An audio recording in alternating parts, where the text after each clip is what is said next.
I was curious to see how creative ChatGPT could be. What if I gave it a premise for a scene in a TV show? Could it come up with something close to a playable scene? Could it come up with a scene from MASH? After many tries and much prodding, it finally came up with something like a scene. I haven't acted with my pal from MASH, Mike Farrell, in 40 years, but I thought it would be fun if we both had a go at reading this scene that was written by a robot. Mike, this is so great that you could do this today. Oh, I'm thrilled. Thanks for asking me. This is like a table read where we get the script for the first time and sit around and read it out loud together for the first time. So let's have a go at it. You Sure. want to go? You ready? Absolutely.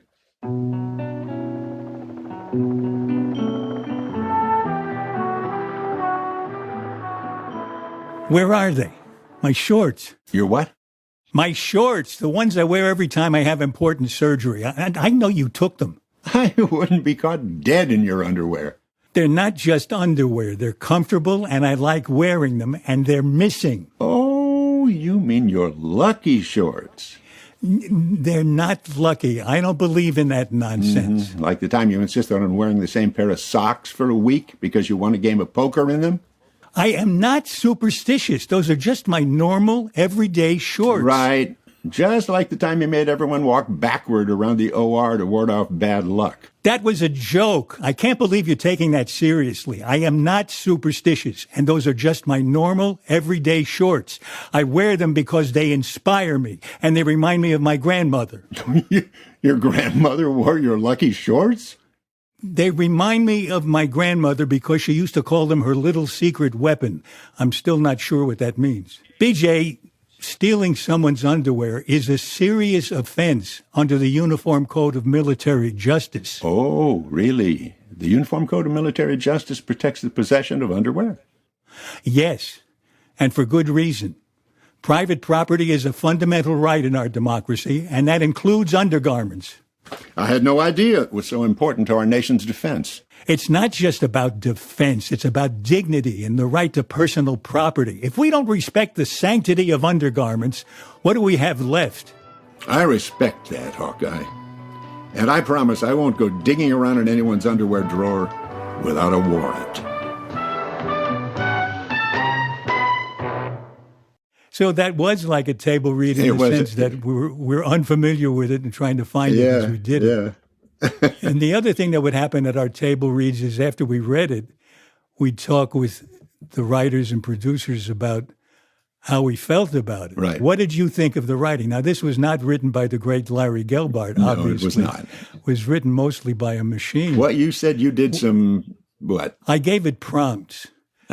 And I had to make it go through many iterations.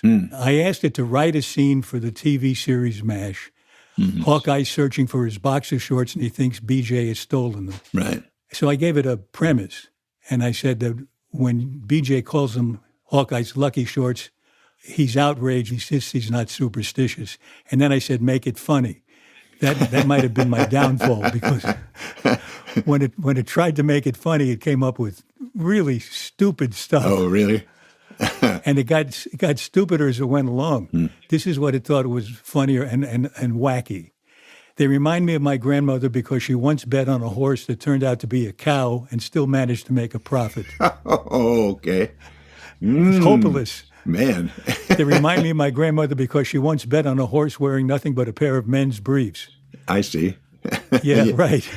But what I did was I made a lot of cuts, and it went through many iterations, and I moved some things around. Right. But every word we spoke just now was written down by the machine. Really? That's a little scary. Now, so the idea is people are going to actually write scripts this way now? Well, I'd be surprised if they haven't already started, because it works as a collaborator, not as a writer. I can't believe you could take a draft that it produces and get up and act it. It makes logical, semi-logical connections in the dialogue, but usually it arrives at a sentimental resolution. Oh, gee, I know you're my best friend and you're right. You know, right. I had to insist it stop being sentimental at the end of the scene. Well, The whole thing unnerves me, I have to say. Tell me about that. How did it unnerve you? Well, the idea of artificial intelligence taking over what is an industry that's fundamentally creative out of the human mind and the human spirit. And yes, I understand they can parrot the human mind, but I can't imagine that they can ever come close to parroting the human spirit. Right. I mean, why have a robot write a script and try to interpret human feelings? We already have studio executives who can do that. Yes. No, we don't, unfortunately. Studio executives try to act as though they have human feelings. But, one of the things they can do now is take your performance, certainly the vocal part of it, Yeah. and have you do different readings of your lines. Really? It sounds just like you. They can emphasize different words. They could even loop you as long as it matches, as long as the new material matches the lip movements. Mm-hmm. Instead of you doing a looping session, they can just put it through the machine. They can clone your voice. Now, they can do this. If they do it without your permission, I think you can sue them at the moment. Yeah. But the idea that they can do it sort of diminishes our role in the whole thing. Well, doesn't it, though? Now, there's something I've heard about, and I can't think of the term right now, but that they can actually create you doing something and saying something, endorsing something or whatever that you would never do and have never done, but it looks very real. Yeah, it's called a deep fake. Deep fake, that's right. That's the term. That's scary as hell. Yeah, and the very people who are making that possible are saying, don't do that. Which is nice. Yeah. Yes. It's not a good idea to do that. But did you ever think that 40 years later, we'd be back playing these characters, but this time written by a robot? I've read some scripts that felt like they were written by a robot. Yeah. Not ours, fortunately. I remember when we get stuck with a scene and it seemed like it needed a little goosing up. Yeah. We'd call Larry Gelbart and he'd come over on his bicycle. Yeah, right. Talk about another time, another place. Instead of a bicycle now at the speed of light. Yes, yes. Well, I've loved having this chance to relive an old experience with you.